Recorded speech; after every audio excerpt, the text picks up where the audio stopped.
स्वागत है आप सभी का हमारे एक और नए वीडियो में। तो जैसा कि आपका 26 को एग्ज़ाम है, ठीक है, और उसके लिए आपके पास टाइम भी बहुत कम है, गैप भी नहीं है।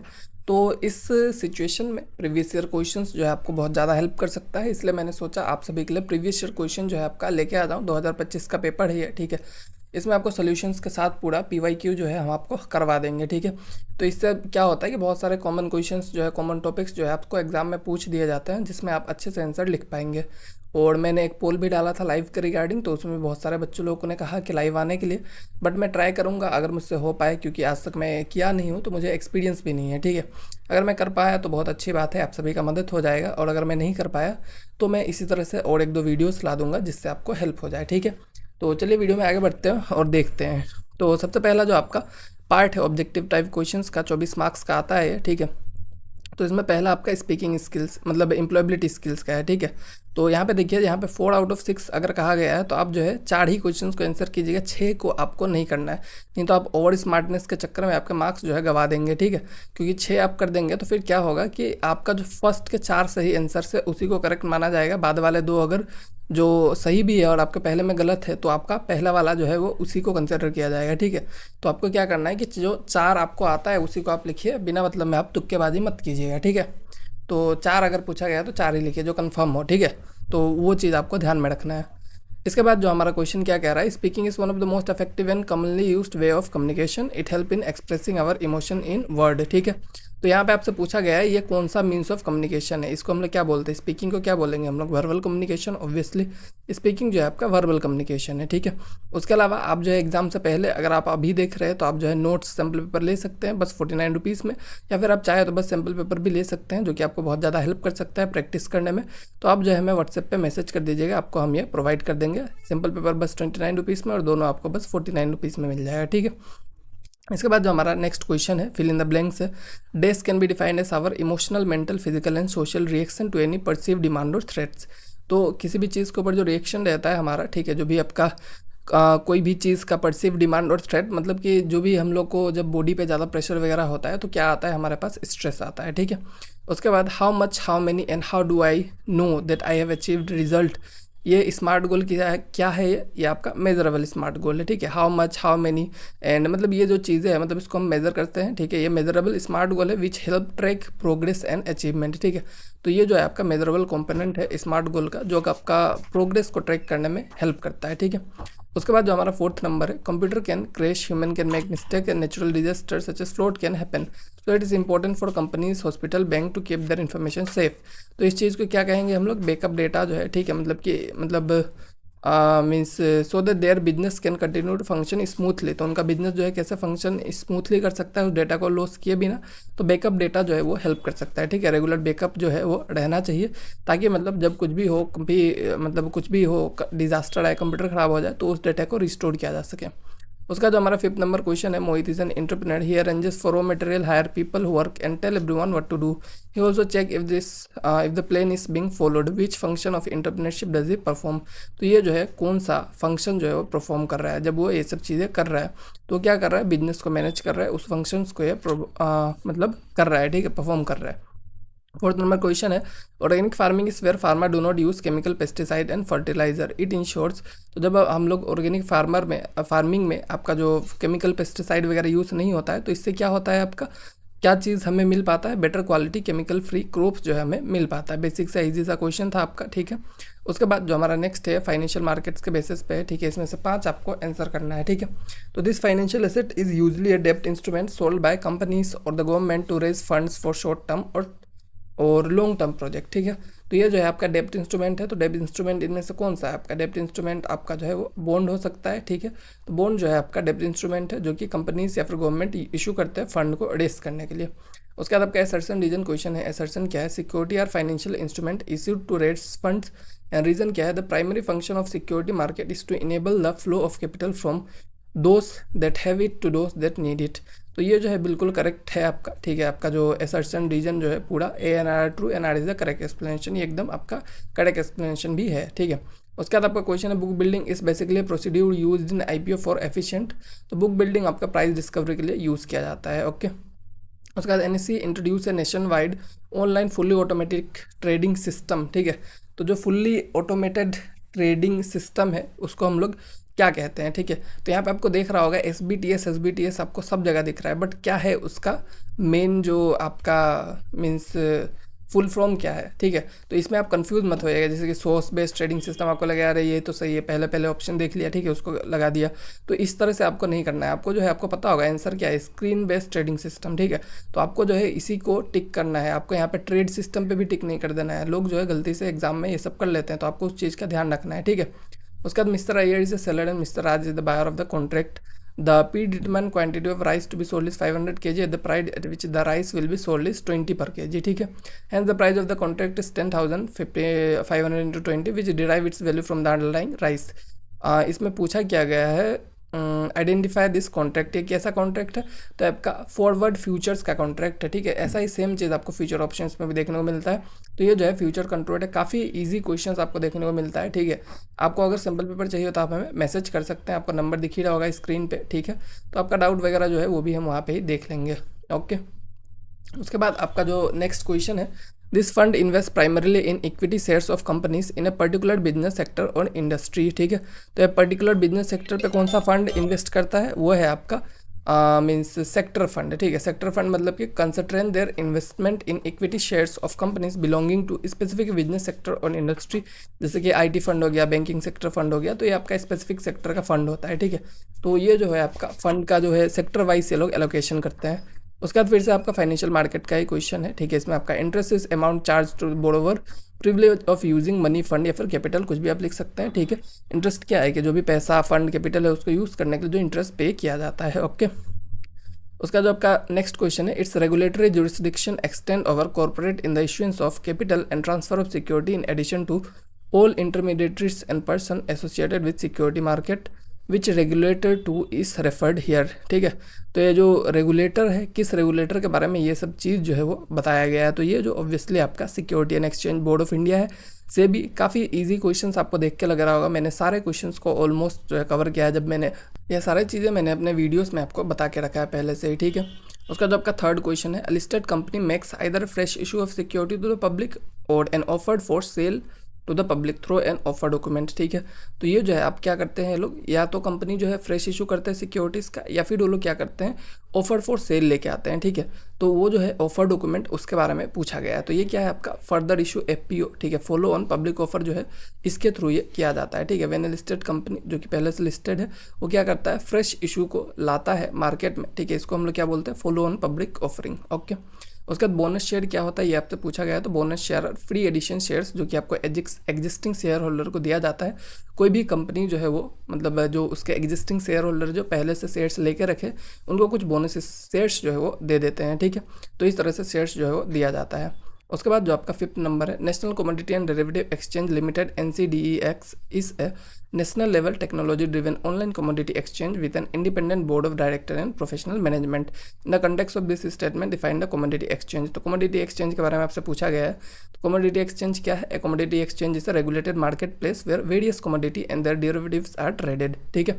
तो कमोडिटी एक्सचेंज कुछ बहुत ही ज़्यादा इंटरेस्टिंग चीज़ नहीं है, कुछ नया चीज़ नहीं है। जिस तरह से स्टॉक एक्सचेंज होता है इस तरह से कमोडिटी एक्सचेंज होता है जहाँ पे कमोडिटीज में ट्रेडिंग किया जाता है, ठीक है। उसका जो आपका 6 नंबर क्वेश्चन है, which of the followings not a profitability ratio, ठीक है। तो प्रॉफिटेबिलिटी रेशियो इनमें से कौन सा नहीं है, तो डेब्ट टू इक्विटी रेशियो आपका प्रॉफिटेबिलिटी रेशियो नहीं है। बाकी आपका ग्रोस प्रॉफिट, नेट प्रॉफिट और रिटर्न ऑन कैपिटल रेशियो जो है आपका प्रॉफिटेबिलिटी रेशियो का पार्ट है। फिर से आपका फाइनेंशियल मार्केट के 5 क्वेश्चंस को आपको आंसर करना है, ठीक है। It is a platform where buyers and seller come together to trade financial tools, ठीक है।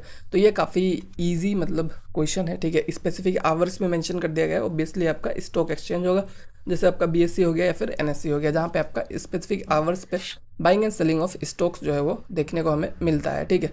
उसके बाद आपका most company are usually started privately by the promoters, however the promoter capital and borrowing from bank and financial institution may not be sufficient, so companies like invite the public to contribute toward the equity and share issue. The main objective of primary market is to raise fund and issuance of new securities. तो both A and B इसका correct answer होगा। Company नया security को issue करती है और ताकि वो लोग क्या कर सके, फंड को इशू कर सके, ठीक है। उसके बाद dash are high risk investment, तो derivatives, speculative investment, equity shares of small new companies, तो ये सब क्या है आपके हाई रिस्क इन्वेस्टमेंट है, ठीक है। तो इसमें आप कुछ भी मेंशन कर सकते हो जो कि आपका हाई रिस्क इन्वेस्टमेंट के कैटेगरी में आता होगा। तो उसका जो फोर्थ नंबर है statement 1, depository facilitates security between account on the instruction of the account holder. और स्टेटमेंट 2 क्या है, डिपॉजिटरी ऑल्सो होल्ड फंड्स इन अकाउंट। ठीक है, तो डिपॉजिटरी जो है वो सिक्योरिटीज़ को फैसिलिटेट करता है, बट क्या वो लोग फंड भी होल्ड करते हैं अकाउंट में? नहीं। स्टेटमेंट 1 ट्रू है, बट स्टेटमेंट 2 फॉल्स है। ठीक है, NSDL और CDSL हमारा डिपॉजिटरी है, 2 ही डिपॉजिटरी है। तो ये लोग जो है क्या करते हैं, फंड को होल्ड नहीं करते, बस सिक्योरिटीज़ को होल्ड करते हैं। ठीक है, buying and selling of shares जो होता है वो इनके अकाउंट के थ्रू होता है। ओके, उसके बाद फिफ्थ नंबर जो है आपका क्या है, as the price of security get higher and higher some investor may feels the price too high for them to buy or small investors may feel it unaffordable. तो इस problem को ठीक करने के लिए क्या चीज़ किया जाता है, कौन सा कॉर्पोरेट एक्शन लिया जाता है जब किसी शेयर्स का प्राइस जो है बहुत ज़्यादा बढ़ जाए? तो इसके लिए आपका स्टॉक स्प्लिट कर दिया जाता है। स्टॉक स्प्लिट से क्या हो जाता है कि जो मतलब कंपनी है उसके शेयर्स के नंबर्स बढ़ जाते हैं और जो प्राइस है वो घट जाता है। ठीक है, तो स्टॉक को स्प्लिट कर दिया जाता है। ओके, तो इससे मतलब जो प्राइस है वो कम जाएगा, तो बहुत सारे लोग उसको खरीद सकते हैं। Dash of a company is a record showing source of fund and their application of creating building asset. ठीक है, तो dash of a company is a record showing of source of fund और application of creating building asset. तो इसको हम लोग क्या बोलेंगे, जहाँ पे फंड वगैरह दिखता है और वो लोग क्या काम कर रहे हैं नहीं कर रहे वो दिखता है, तो वो आपका बैलेंस शीट होता है। ठीक है, बैलेंस शीट में ये चीज़ें आपको देखने को मिल जाती है। Okay,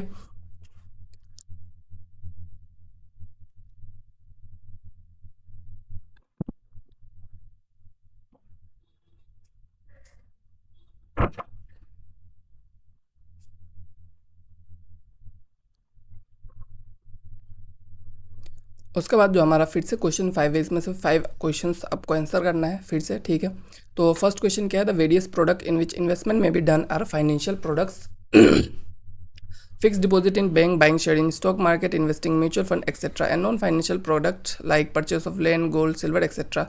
The non-financial product are also known as। तो इन non-financial product को हम लोग और क्या बोल सकते हैं, फाइनेंशियल एसेट तो नहीं बोलेंगे obviously, current asset, real estate, और क्या बोल सकते हैं हम लोग, तो इसको हम लोग रियल इस्टेट जो है वो बोल सकते हैं। ठीक है, तो रियल एसेट मतलब कि non financial product like land, gold and silver are called real assets, और सॉरी रियल एसेट्स। ठीक है, real assets because they have physical existence and intrinsic value.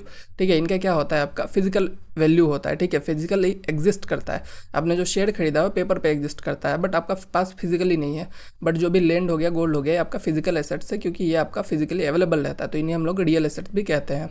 उसका the company that issue their shares are called issuer and the process of issuing shares to known as IPO। ठीक है, ये तो basic सा question है ये सबको पता होगा कि कंपनी जो प्रोसेस से इशू करता है उसको IPO बोलते हैं।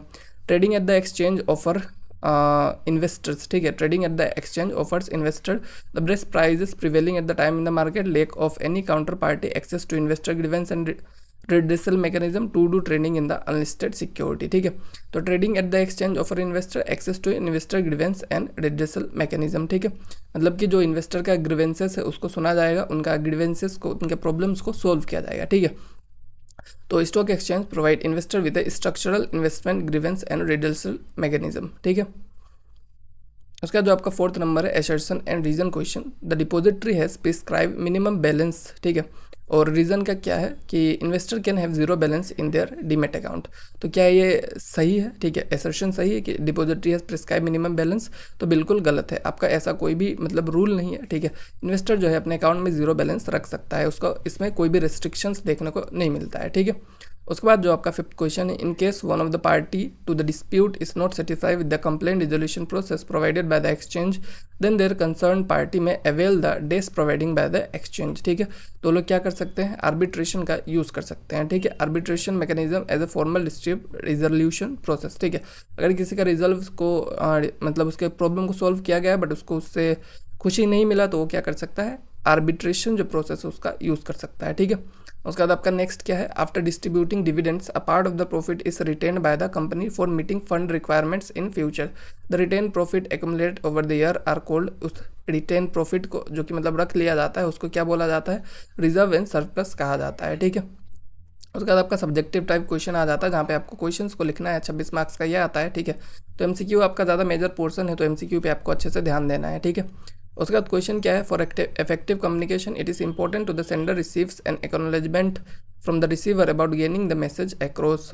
While a sender sends information, the receiver provide feedback on the received message. In the context of this statement, enumerate two types of feedback. Feedback के दो टाइप सबसे पूछा गया है, पॉजिटिव फीडबैक होता है और नेगेटिव फीडबैक होता है। ठीक है, तो पॉजिटिव फीडबैक मतलब कि आपने कुछ कहा, उसके उसको लेके मतलब कि कुछ पॉजिटिव रिस्पॉन्स आए, और नेगेटिव या फिर कंस्ट्रक्टिव फीडबैक मतलब कि जहाँ पे कुछ नेगेटिव रिस्पॉन्स आ सकता है या फिर आपको कहा जा सकता है कि आपको मतलब कुछ चीज़ों को इंप्रूव करना चाहिए, सजेशन दिया जा सकता है, ठीक है। तो बेसिक सा क्वेश्चन है। उसके बाद list the quality of self motivated person. तो कोई सेल्फ मोटिवेटेड पर्सन का क्वालिटी आपसे पूछा गया है, तो वो क्या करता है, क्लियर पर्सनल गोल्स को मतलब रखता है, ठीक है, और एकदम परसिस्टेंट होता है। उसके बाद और भी क्वालिटीज़ है, पॉजिटिव एटीट्यूड, कमिटमेंट, ये सब बहुत ही सेल्फ डिसिप्लिन, ये सब मतलब छोटे मोटे क्वालिटीज़ है जो कि आपको पता होगा, मतलब ये तो आप बचपन से पढ़ते आए हैं, ठीक है। तो उसमें ऐसा कुछ होना नहीं चाहिए। उसके बाद क्या है, a computer is a delicate machine with lot of moving electronics part, we need to protect it from dust and damage. If we are careless, it will not work efficiently. In the light of this statement, describe the importance of maintenance of computer, ठीक है। Computer को क्यों maintain करके रखना चाहिए, ये आपसे पूछा गया है। लॉन्गिटिविटी मतलब कि रेगुलर क्लीनिंग एंड मेंटेनेंस जो है वो हमें हेल्प करता है, और कंप्यूटर का लाइफ जो है उसको इंक्रीज कर सकता है। उसका परफॉर्मेंस जो है उसको मेंटेन करके रखता है। अगर हम लोग मेंटेन नहीं करेंगे तो वो जो है स्लो डाउन होगा, क्रैश होगा, डेटा लॉस हमें देखने को मिल सकता है, ठीक है। उसके बाद आपसे पूछा गया है 2 roles perform by entrepreneur. Entrepreneur क्या रोल करता है, रिस्क लेता है और साथ में इनोवेशन करता है, ठीक है, ये आप लिख सकते हैं। उसके बाद यहाँ पे आपसे पूरा क्वेश्चन पढ़ने की जरूरत नहीं है। यहाँ पे क्या बोला गया, explain the impact of increasing population on environment, ठीक है। तो इंक्रीजिंग पॉपुलेशन का इम्पैक्ट पूछा गया है, तो डिप्लेशन ऑफ नेचुरल रिसोर्सेज, ठीक है, जो भी नेचुरल रिसोर्सेज है उस पर ज़्यादा प्रेशर पड़ेगा, ये अपने क्लास 10 के ज्योग्राफी में ही पढ़ा होगा। इन्वायरमेंटल डिग्रेडेशन होगा, ये भी पढ़ा होगा, ठीक है। तो ये सब आप जो है वो लिख सकते हैं। उसके बाद registry enumerate 2 role of registrar related to public issue. तो रजिस्ट्रार का क्या रोल है आपका पब्लिक इशू में, ठीक है। तो एप्लीकेशंस को प्रोसेस करने में वो लोग हेल्प करते हैं, ठीक है। रजिस्ट्रार जो है वो क्या करता है, कलेक्ट करता है, प्रोसेस करता है, वेरीफाई करता है जो भी आपका आईपीओ एफपीओ का एप्लीकेशन है। उसके बाद शेयर्स का अलॉटमेंट भी रजिस्ट्रार की तरफ से आपको देखने को मिल जाता है, ठीक है। तो ये जो है रजिस्ट्रार का काम है। उसके बाद फिर से आपका क्वेश्चन नंबर 12 का बात किया जाए, तो यहाँ पे आपसे पूछा गया है in context of the para describe the 2 advantage of secondary market. Simple आपसे 2 एडवांटेज पूछा गया है। तो सेकेंडरी मार्केट की वजह से आपको लिक्विडिटी देखने को मिलता है, ठीक है, बाइंग एंड सेलिंग हो पाता है, और साथ में फेयर प्राइस डिस्कवरी भी हमें सेकेंडरी मार्केट की वजह से देखने को मिलता है। उसका 13 क्वेश्चन क्या है, डिफाइन डिपोजिटरी पार्टिसिपेंट, डीपी क्या है और who can be a DP, ठीक है। डीपी क्या है, डिपोजिटरी पार्टिसिपेंट मतलब कि इंटरमीडिएटरीज रजिस्टर्ड विथ डिपोजिटरीज, ठीक है, एनएसडीएल और सीडीएसएल के साथ जो भी आपका डिपोजिटरी रजिस्टर्ड है, who act as an agent between the depository and the investor, ठीक है। तो जो आपके ब्रोकर्स वगैरह है वो सब आपके डीपीस हो सकते हैं। कौन डीपी हो सकता है, बैंक हो सकता है, फाइनेंशियल इंस्टीट्यूशन हो सकता है, स्टॉक ब्रोकर हो सकता है, ठीक है। ये सब जो है आपके डीपी हो सकते हैं, ठीक है, बट वो लोग रजिस्टर्ड होने चाहिए आपके सेबी के साथ, ओके। उसका जो आपका नेक्स्ट क्वेश्चन है, question number 14, explain any 2 of the following term, ex date, investor protection fund and record date, ठीक है। तो एक्स डेट क्या होता है आपका, एक्स डेट मतलब एक्स डिविडेंड डेट, ठीक है। कट ऑफ डेट मतलब कि उस दिन से पहले जिन लोगों ने भी शेयर को होल्ड करके रखा है तो उनको जो है क्या मिलेगा, डिविडेंड जो है वो मिलेगा, मतलब कि an investor must own share before this date, ठीक है, ताकि उनको कॉर्पोरेट बेनिफिट्स मिल सके। इन्वेस्टर प्रोटेक्शन फंड क्या होता है, fund created by stock exchange to compensate investor in the event of defaulting broker failure to honour obligations. मतलब कि कोई भी अगर धोखाधड़ी होता है किसी भी कस्टमर के साथ तो उसको प्रोटेक्शन देने के लिए, उसको कंपनसेट करने के लिए इन्वेस्टर प्रोटेक्शन फंड को मेंटेन किया जाता है, ठीक है। रिकॉर्ड डेट क्या होता है आपका, मतलब specific date on which a company reviews its register of share holder to determine who is eligible, ठीक है। मतलब कि जिस दिन मतलब वो लोग मतलब रिकॉर्ड करते हैं, जिस दिन वो लोग क्या करते हैं, रिव्यू करते हैं रजिस्टर को, ठीक है, शेयर होल्डर्स को, कि कौन कौन जो है वो एलिजिबल है डिविडेंड, बोनस, शेयर या फिर अदर कॉर्पोरेट बेनिफिट्स के लिए, ओके। 15 नंबर क्वेश्चन आपसे पूछा गया, calculate the value of deposit compound interest of 5000 made today 2 years hence if interest rate is 8%, ठीक है। 8% के इंटरेस्ट रेट पे आपको कंपाउंड इंटरेस्ट का जो है वैल्यू आपको कैलकुलेट करने कहा गया है 5000 का डिपॉजिट पे, ठीक है। तो आपका जो फॉर्मूला है कंपाउंड इंटरेस्ट वगैरह का वो हमने आपको बता के रखा है, ठीक है। तो उसको आप जो है यहाँ पे अप्लाई करके एकदम ईजी वे में इसका जो मतलब आंसर है उसको आप निकाल सकते हैं, ठीक है। कैलकुलेशन में आपको क्या पता चला कि आपका जो है मतलब वैल्यू ऑफ डिपॉजिट कितना हो जाएगा, 5832 हो जाएगा, जिसमें आपका 5000 पहले का डिपॉजिट है और 832 आपका क्या हो जाएगा, इंटरेस्ट रेट हो जाएगा, ठीक है। काफ़ी आसान सा मतलब क्वेश्चन था ये भी, इसमें भी बहुत ज़्यादा डिफिकल्टी आपको नहीं होना चाहिए। उसके बाद question number 16, what are quick acid assets, ठीक है। क्विक एसेट्स क्या है आपका, write the formula of acid test ratio, ठीक है। तो क्विक एसिड एसेट क्या है आपका, quick asset are those current asset that can be quickly converted into cash without significant loss in value. मतलब कि जो लोग आपका मतलब क्विकली हम लोग कैश में कन्वर्ट कर सकते हैं उनको क्विक एसेट कहते हैं, और उनका कोई वैल्यू भी लॉस ना हो ऐसे एसेट्स को, ठीक है। They exclude inventories and prepaid expenses, ठीक है, मतलब कि उनमें इन्वेंट्रीज को हम लोग काउंट नहीं करते हैं। क्विक एसेट का जो फॉर्मूला है वो क्या है आपका, current asset minus inventory minus prepaid expenses, ठीक है, आपका बेसिक सा फॉर्मूला है, ठीक है। और quick asset is equal to cash plus marketable securities plus account receivable debtors, ठीक है। एसिड टेस्ट रेशियो का फॉर्मूला आपसे पूछा गया है, तो quick asset by current liabilities, ठीक है। और एसिड टेस्ट रेशियो को हम लोग और भी क्या कर सकते हैं, current asset minus inventory minus prepaid expenses, जो कि आपका क्विक एसेट्स का आपका फॉर्मूला है, और उसको हम लोग करंट लाइबिलिटी से डिवाइड कर सकते हैं, ठीक है। ए रेशियो ऑफ 1:1 और more is generally considered healthy. तो आपका एसिड टेस्ट का रेशियो जो है कितना रहना चाहिए, तो आपका 1:1 जो है वो बहुत ज़्यादा हेल्दी माना जाता है। ओके, 17 नंबर जो है आपका क्या है, in the context of this para explain the various type of issue of shares. अलग अलग इशू टाइप जो है वो आपसे पूछा गया है। तो पहला तो है आपका आईपीओ, ठीक है, जब पहली बार कोई कंपनी जो है पब्लिकली लिस्ट होता है। एफपीओ मतलब जो कोई पब्लिकली लिस्टेड कंपनी अपने ही शेयर होल्डर्स को जब शेयर इशू करता है तो उसको हम लोग एफपीओ कहते हैं, फर्दर पब्लिक ऑफर, ठीक है। उसके बाद आपका राइट इशू होता है। राइट इशू क्या है, when a listed company offer new shares to its existing share holder in proportion to their current holding, ठीक है, मतलब कुछ डिस्काउंटेड प्राइस पे उनको जो शेयर इशू किया जाता है उसका राइट इशू कहेंगे। ये भी जो है पहले से शेयर होल्डर रहते हैं उनको ही मिलता है। उसका प्राइवेट प्लेसमेंट क्या है कि जब company when a company issues securities to a selected group of investor, ठीक है, मतलब कि कुछ सेलेक्टेड ग्रुप ऑफ इन्वेस्टर को दिया जाता है, प्राइवेटली प्लेस किया जाता है। सिंपल आपको समझ में आ रहा होगा, ठीक है। उसके बाद क्वेश्चन नंबर 18 क्या है, your investment in A company और government body through a dept instrument is a dept investment. What is a dept instrument, explain the feature of dept instrument. तो डेप्ट इंस्ट्रूमेंट क्या है आपसे पूछा गया है, तो डेप्ट instrument is a financial asset that represent an loan made by investor to borrower, ठीक है। तो डेप्ट इंस्ट्रूमेंट में क्या है कि आप जो है किसी को लोन दे रहे हैं, जो इन्वेस्टमेंट है उसमें आप लोन दे रहे हैं, ठीक है।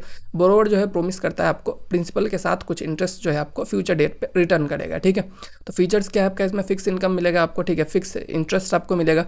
मैच्योरिटी पीरियड होता है, ठीक है, मतलब कि कोई भी चीज़ में आप इन्वेस्ट कर रहे हैं डेप्ट में तो उसमें एक मैच्योरिटी पीरियड होता है, जिसके बाद आपको प्रिंसिपल जो है आपका मेन अमाउंट जो है आपने इन्वेस्ट किया था वो भी आपको मिलेगा। प्रायोरिटी इन रिपेमेंट, ठीक है, मतलब कि अगर कुछ भी चीज़ होता है कंपनी के साथ तो सबसे पहले जो डेप्ट इंस्ट्रूमेंट है उसमें आपको रिपेमेंट देखने को मिलेगा, ठीक है, आपको सबसे पहले रिपे किया जाएगा और रिस्क जो होता है इसमें कम होता है। ओके, उसके बाद क्वेश्चन नंबर 19 क्या है, company distributed a proportion of their profit as dividend to their shareholders. Dividend yield measures the quantum of earning by the way of total dividend that investor make by investing in the company. In the context of this para, how dividend yield is calculated and find dividend yield is given information, ठीक है। तो आपको dividend yield कैसे calculate किया जाता है वो आपसे पूछा गया है और साथ में आपको इस इन्फॉर्मेशन के साथ आपको डिविडेंड यील्ड निकालने के लिए कहा गया है, ठीक है।